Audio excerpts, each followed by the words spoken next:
Antonio López Pina, nacido en 1937 en Murcia, ha sido catedrático de Derecho Constitucional y cátedra Jean Monnet en la Universidad Complutense de Madrid. Autor de numerosos libros y artículos, conoce a fondo el mundo universitario y político alemán y europeo. Además, fue senador en las Cortes Constituyentes españolas, miembro de la Comisión Constitucional y consejero de Estado.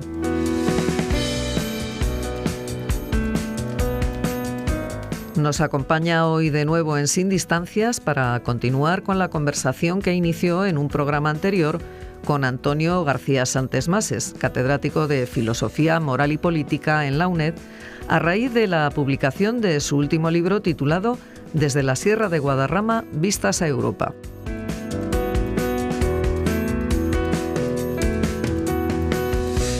Buenos días, tenemos hoy con nosotros también al profesor López Pina.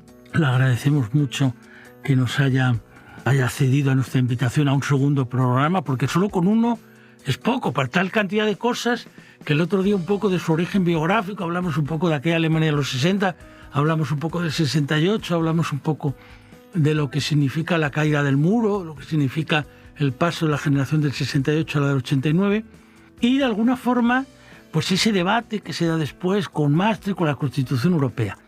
Bueno, en ese momento ya enseguida va a llegar Merkel. Y claro, Merkel son 16 años.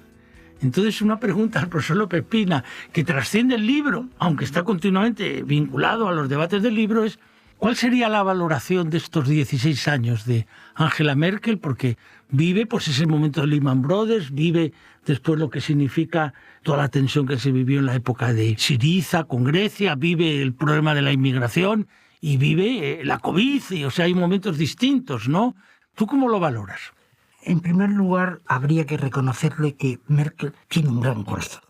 Y en ese sentido, si hay un capítulo positivo en los 16 años, es que después de los 16 años de Merkel, la situación de la mujer en Alemania ha mejorado mucho. Pero a partir de ahí, decía Max Weber, el sociólogo clásico, en una conferencia que dio en Múnich en 1921, que el político tiene que tener el sentido de la medida, que en alemán se llama Augenmaß. Bueno, pues cuando la policía de fronteras llama a la Cancillería y le dice, tenemos más de 1 millón de personas aquí, ¿qué hacemos? El gran corazón de Merkel dice, no, que pasen todos. Pero vamos a ver, canciller, ¿los ha contado usted? No los había contado. ¿Ha preparado usted un programa de acogida de los servicios públicos a los cuales ellos pudieran acceder? No lo había hecho. Y lo propio sucedió con el tema de la energía atómica. Hay una catástrofe nuclear y ella dice, inmediatamente se paran todas las fuentes de energía atómica, también movida por su gran corazón.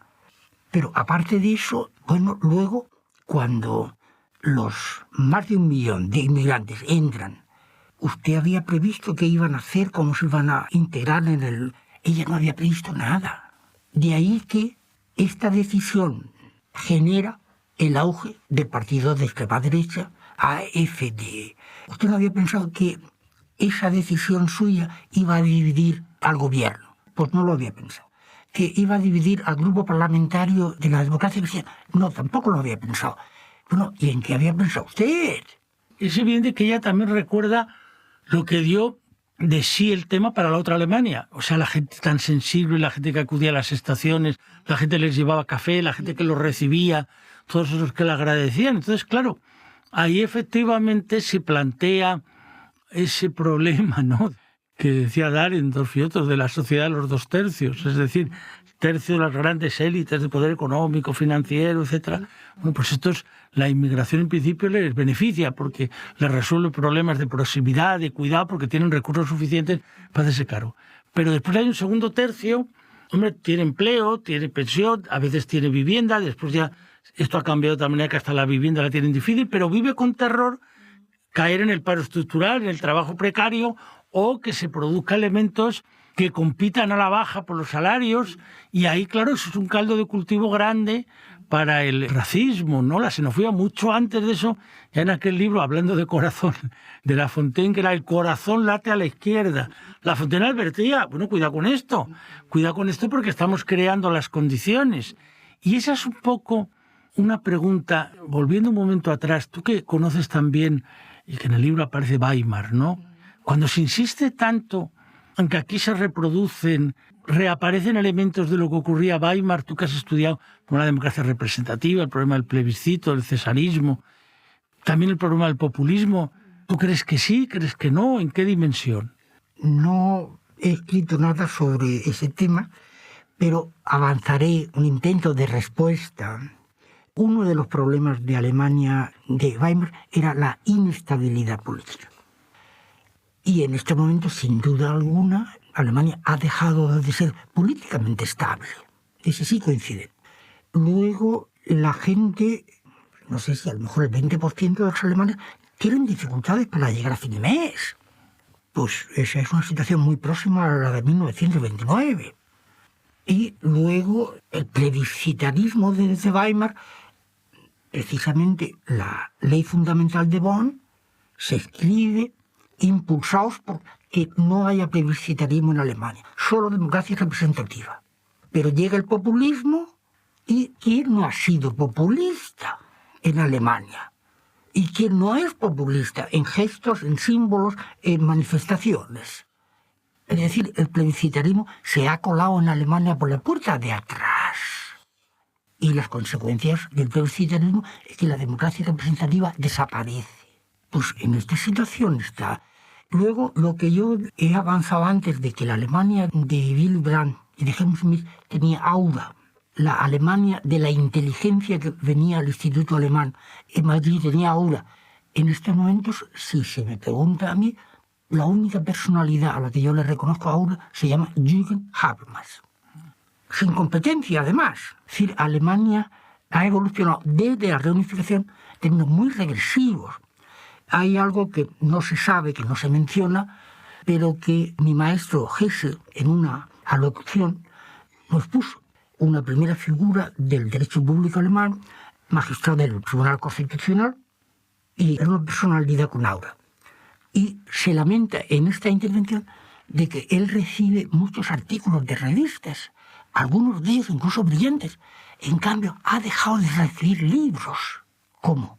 Que los alemanes ya no escriben libros. No escriben libros los de las nuevas generaciones porque tienen un complejo de inferioridad enorme con las universidades norteamericanas, con las Ivy League, y en Estados Unidos existe un premio de excelencia. Premio de excelencia que en Alemania se convoca cada año, al cual concurren todas las chicas y chicos que tienen 20, 30 años, concurren por el prestigio que da haber conseguido el premio de excelencia. Pero los que lo consiguen tienen que convertirse en pequeños empresarios. Y los que no lo consiguen no pueden hacer otra cosa sino al año que viene concurrir otra vez. Y como en todo eso juega el criterio de que las revistas que puntúan, donde se haya publicado, eso te puntúa. Ah, pues todo el mundo, a ver cómo puedo yo colar un artículo en esas revistas de prestigio. Esto también se aplica. Es decir, la tradición alemana de los Kelsen y de los Hemangela y de los Carl Schmitt incluso, tenía en la cabeza, yo quiero escribir este libro. Ah, no importa cuánto tiempo, pues puedo estar 6 años, puedo estar 8 años, puedo estar 10 años. O de los filósofos, de Cassirer, por ejemplo. Y yo tengo que concurrir a nada, soy catedrático, Cassirer era además rector de la Universidad de Hamburgo, y pues, le dedicaré el tiempo que necesite. Bueno, pues todo esto ha hecho que la inteligencia de la universidad y de la investigación ya no dé de sí lo que Alemania necesita. Y pasando de ahí al otro socio, a Francia, en el libro tú dedicas bastante al problema de esa Europa que recoge la Ilustración, que recoge la República, la laicidad, la ciudadanía, la escuela pública. Entonces tú planteas en qué medida todo eso ha entrado en crisis. Y una crisis vinculada, por un lado, al problema de cómo procesar el pasado, pero sobre todo en el caso francés, en dos temas que pronto desaparecen como el Guadiana y de pronto vuelven a aparecer con una intensidad enorme. Por ejemplo, cómo proceso el pasado de lo que es el tema de la identidad judía en Francia. Pues todo el tema desde Dreyfus, Jaurès, todo lo que es los años de Acción Francesa, los años 30, hasta el momento dramático, claro, de la invasión de Hitler y problema de la cantidad de gente que miraba para otro lado mientras hacían todo ese tipo de encarcelamiento a los judíos, ¿no? Y eso plantea pues todo un tipo de tensión de culpa que se conecta con la experiencia de la colonización, con la experiencia de Argelia y también con otra culpa. Con lo cual ahí tenemos de pronto como un pasado que vuelve, en un caso con el problema del antisemitismo y en otro caso con el problema del Islam, que siempre no se dice mucho, hasta que hay un atentado terrorista muy fuerte y entonces se dice, bueno, hay que lograr que haya un Islam que esté vinculado a la República y a los valores de la República. Y entonces esto pues se dice, pues claro, se ocurren cosas tremendas como las de Bataclan, como la de la revista aquella de humor donde se produce también aquellos atentados. Y bueno, tiene que haber la defensa de los valores occidentales. Claro, si esto de pronto se incrementa o se intensifica con un conflicto bélico como el de Gaza, pues claro, de pronto todos esos fantasmas aparecen con una fuerza enorme. Tú ahí planteas el peligro de los identitarismos, planteas el peligro de qué posiciones hay ahí. ¿Qué puedes decirnos de esto, del mapa de estos años ahí? Bueno, hay una constante intermitente que es el antisemitismo. En Francia siempre ha habido antisemitismo, desde hace 200 años. Y ese antisemitismo pues estalla en un momento u otro, con unos acontecimientos o con otros, y ahora pues, vuelve a estallar como no solo antisemitismo, sino antisionismo. La guerra de Israel en la Franja de Gaza, en Cisjordania, en Líbano, eso es genocidio. Entonces, el antisionismo refuerza el antisemitismo de siempre. Ese es un problema que Francia no ha resuelto en 200 años. El otro tema es el del laicismo. Y ahí, en 1989, en una escuela pública francesa, una tradición pública francesa, pues llegan 3 niñas con velo. Yo no sé decir, no tengo datos suficientes para comparar la capacidad organizativa y de acción de los hermanos musulmanes con la capacidad del resto de la clase política francesa. Pero parecen extraordinariamente inteligentes, extraordinariamente organizados, y el conflicto diario en las escuelas, en los supermercados, en los hospitales, en la ocupación del centro de la ciudad, está programado. Cuando en 1989 llegan estas niñas a la escuela, por supuesto, estalla el conflicto, ¿qué hacemos?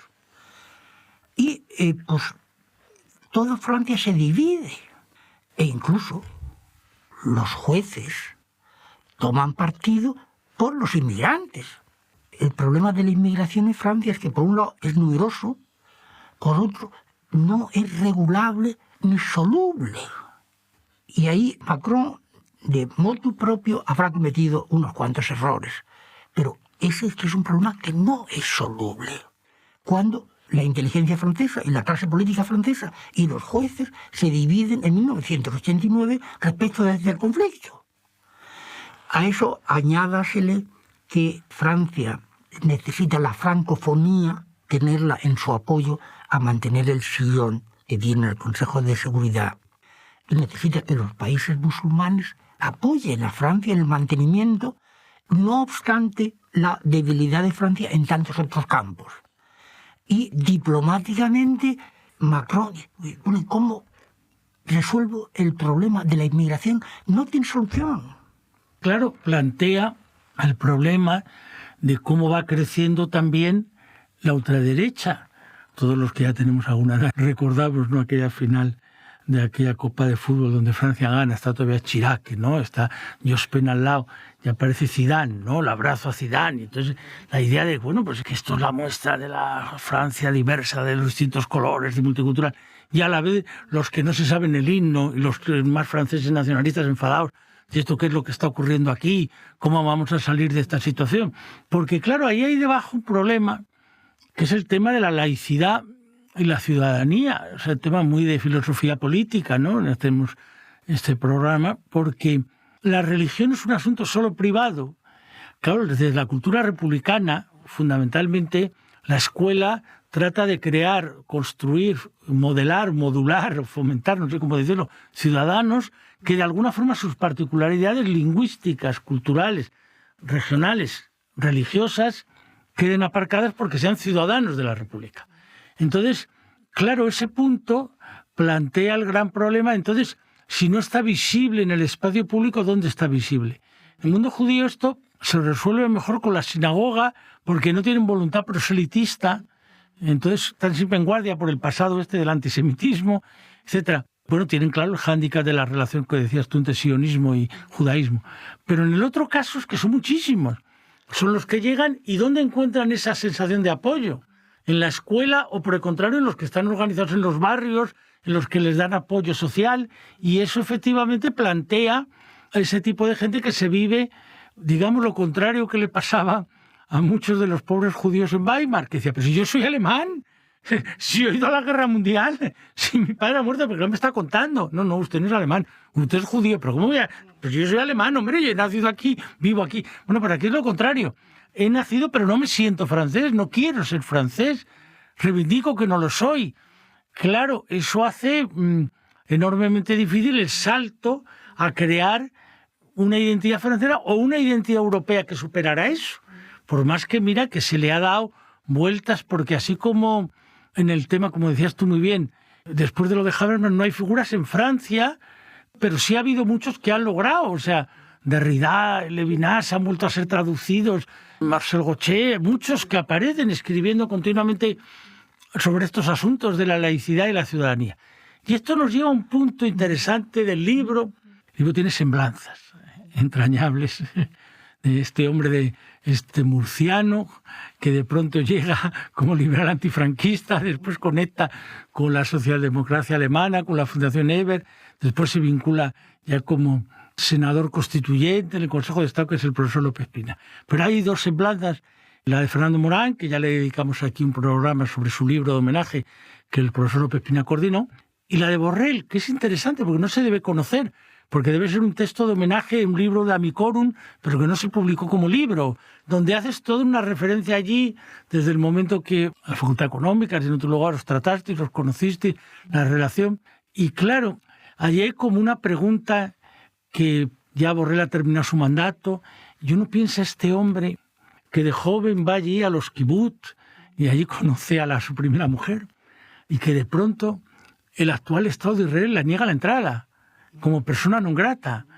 Es decir, ¿dónde ha llegado la evolución de ese Estado para que personas que de jóvenes iban allí y veían que tenían que colaborar y veían que allí había un sionismo laico, que había que intentar reparar lo que había sido, bueno, pues todo el espanto que se había en el siglo XX, ahora sean vistos como enemigos o como que fomentan el antisemitismo porque critican? Es un punto importante.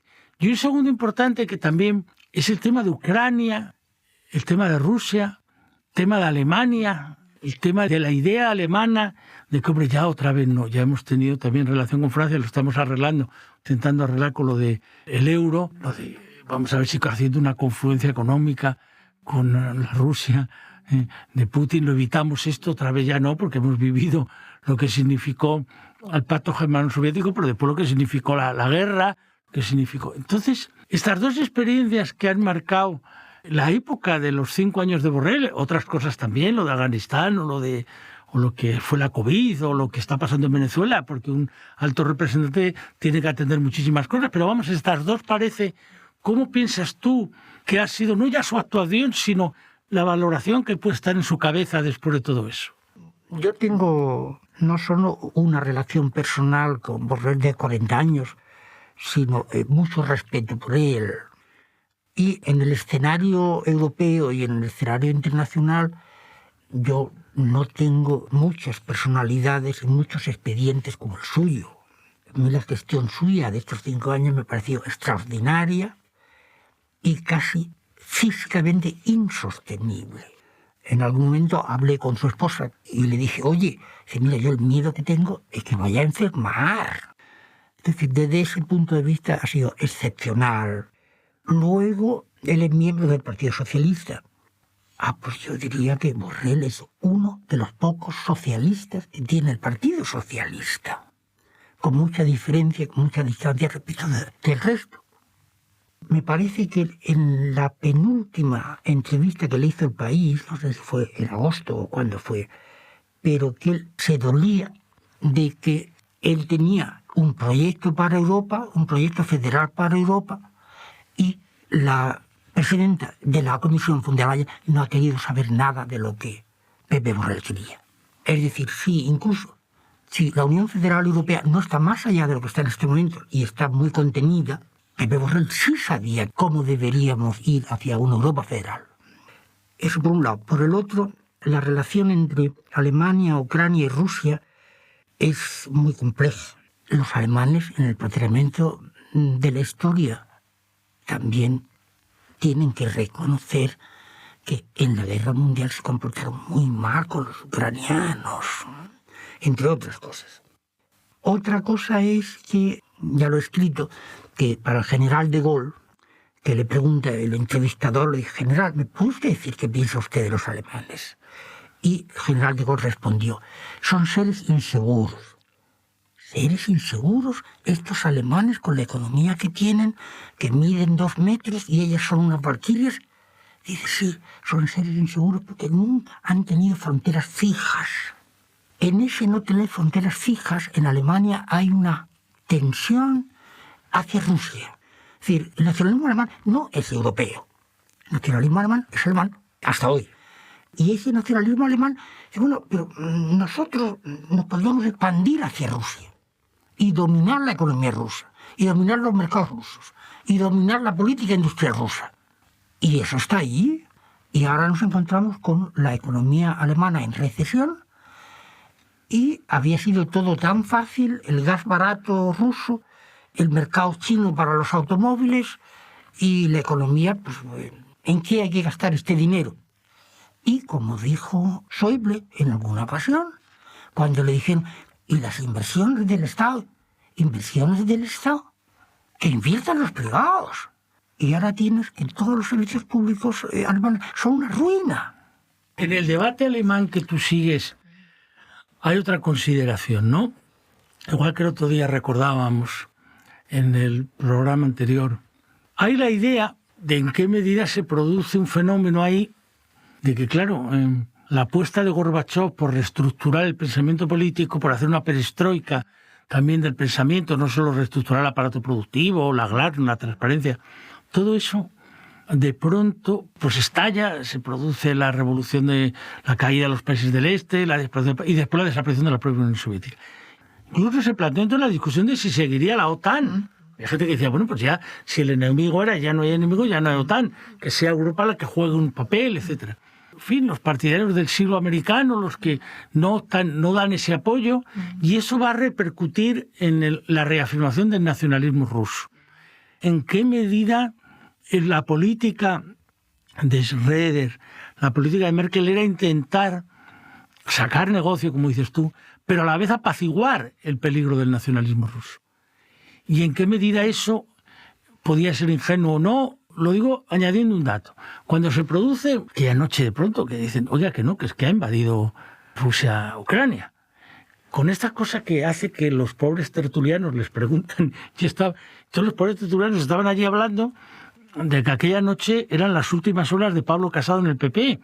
Y claro, como no podían moverse de la sala, les dije: oiga, dejen ustedes esto porque acaba de invadir. Y claro, imagínate, bueno, empezaron a inventarse algo. Y a algunos se le ocurrió decir: bueno, esto no dura nada. Zelensky será como un Allende, se suicidará. O sea, hubo un momento que parecía que aquello no duraba nada, que aquello no aguantaba. Y sin embargo, estamos ahora en la perspectiva del tiempo que eso ha durado, la violencia que se ha dado, la resistencia, la identidad. Entonces, es como esos temas que se considera que van por un lado y después van, digámoslo, en la posición de Habermas. Tenemos que apoyarles a los ucranianos, pero no tanto como para provocar un conflicto nuclear. Y entonces ahí, ¿cómo vive estos que dices tú, que a Negrete ve y te dice: oye, ¿cómo está esto? ¿Cómo vive esa cultura alemana, ese tipo de situación? ¿Creen que eso va a terminar en una negociación? ¿Creen que no? Bueno, pues una vez más Alemania está dividida. Siempre, desde 1945, ha habido un movimiento pacifista alemán en contra de la carrera de armamentos. Eso por un lado.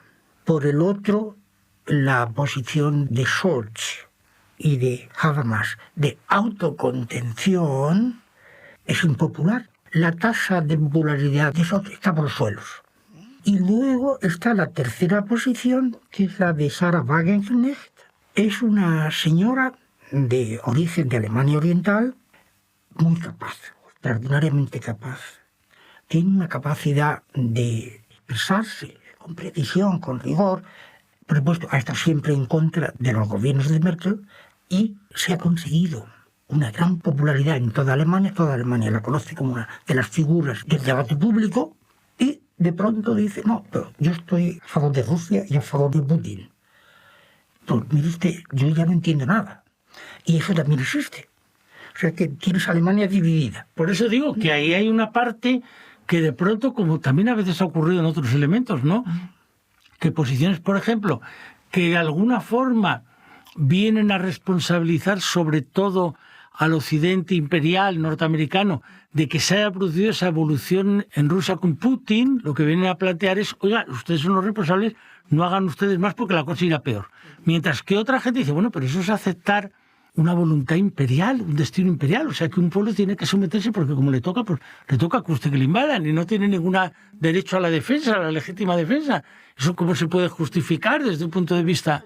Es verdad que se tuvo, y ahí sí que de nuevo tantas cosas que se dicen y que después no ocurren, ¿no? Igual que empezó el año 14 y creían que aquello duraba unas semanas, pues de pronto se dijo, no, pero Rusia con Putin no aguantará porque no tendrá ningún mercado internacional que la apoye. Pues la ha apoyado China y Metú se ha aguantado. Con China ha aguantado las relaciones que tiene con Irán, las relaciones que tiene con Venezuela. O sea, la idea de que tú tienes un poder unipolar y el otro se somete porque le estás presionando económicamente y, sin embargo, sí se ha producido lo de la recesión en Alemania.